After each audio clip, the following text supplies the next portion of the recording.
Hi, I'm Laurel Decher, and this is Trouble with Parsnips. I'm going to read the first couple of pages. Chapter 1, A Delayed Party. Inside Cochem Castle, the nameless princess ducked underneath the head table to her self-appointed station. Her place of honor at the table was too far away. She'd waited 10 years for this party and couldn't risk it going off the rails. Sitting on the rushes with King Oliver's feet on one side and Queen Sybil's on the other, the princess could hear everything. Above her head, the shiny golden parsnip, the badge of his kingly power, hung from her father's belt. The princess patted the hidden pocket of her gown. The drawing of her secret weapon, the cloud of defense, crinkled reassuringly. Along the back wall, the Cochem archers stood ready for King Oliver's command. King Oliver whispered in Queen Sybil's ear, and the princess smiled. Neither of her parents was any good at whispering. She made out the words with no trouble. King Oliver had to shout to be heard over the courtiers and guests.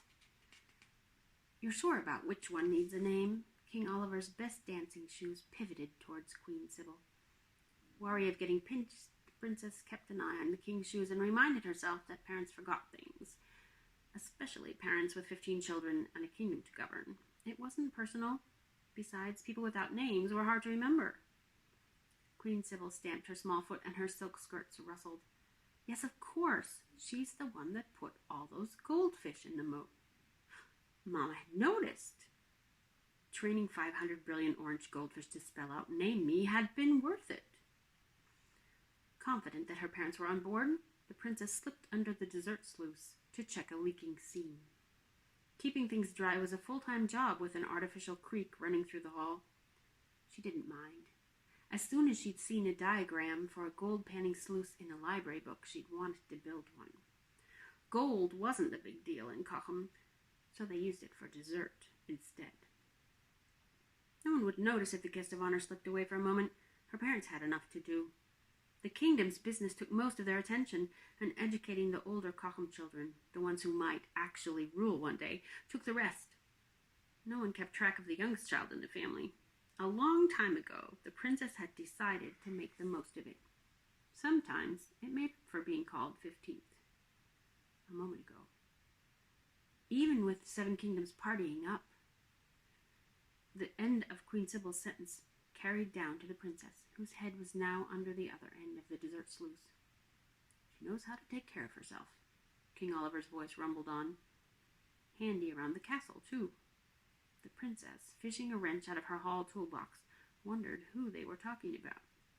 King Oliver's sister? Queen Ash? Handy didn't seem right, but the Blackfly Queen definitely took care of herself. The princess frowned. Her favorite wrench for this job was in her workshop in Cochem's unused dungeon. She'd have to make do with this one. I thought the boy with the hair did the goldfish thing. King Oliver always made a swishing motion over his head to show the boy's pompadour hairstyle.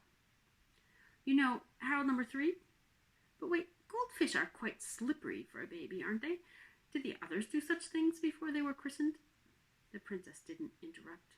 She wanted to know what else they knew about her. Listening was always more useful than talking. The king and queen tried to sort out their offspring. They got muddled after the 7th and came to a complete stop at number 14. Let's start again. We've got 7 girls, King Oliver said. 8, thought the princess, but she tightened a bolt on the dessert sluice and gave her parents a moment more. And 7 Harolds, Queen Sybil said. So she must be the 14th, but that doesn't seem right. Oh, how silly.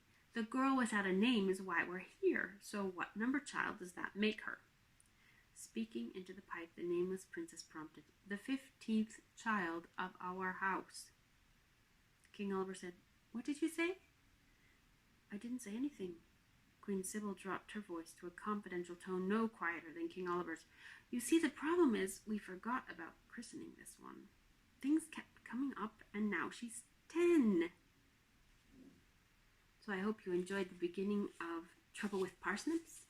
If you're interested in finding out more about the story, you can follow me on Instagram at Laurel Decher or visit my website at laureldecher.com. LaurelDecher. Thanks for listening.